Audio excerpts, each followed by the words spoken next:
Aujourd'hui, M. Fessenheim, c'est lui, Jean-Michel Malherba. Le nouveau délégué interministériel à la fermeture de la centrale a préféré les lambris de la préfecture à Colmar plutôt qu'une visite sur le site, en souvenir de l'accueil musclé réservé il y a un an à son prédécesseur Rol Tanguy. Jean-Michel Malherba a confirmé la fermeture de Fessenheim. Elle va figurer dans la loi sur la transition énergétique.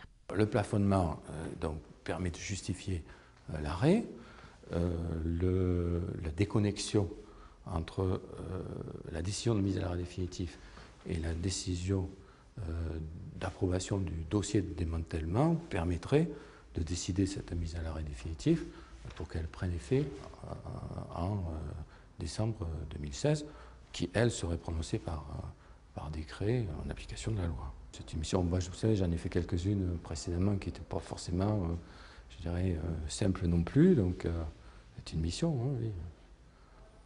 J'ai pas d'état d'âme sur le fait de fermer une centrale au moment où on ouvre une autre, dans le cadre général de la transition énergétique.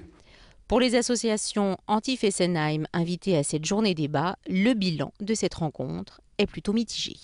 N'oublions pas que cette centrale est construite 9 mètres en dessous du niveau du Grand Canal d'Alsace. Alors ça, ce sont des réalités qui ne vont pas s'abriter ni derrière des décrets, ni derrière des textes de loi, et encore moins derrière les prochaines échéances électorales. Et une des craintes que l'on peut avoir, c'est que si on continue cette course de lenteur, eh bien, c'est qu'on arrive aux prochaines élections présidentielles et que la centrale ne soit toujours pas fermée. Les résultats d'une étude commandée à l'INSEE seront publiés mi-mars.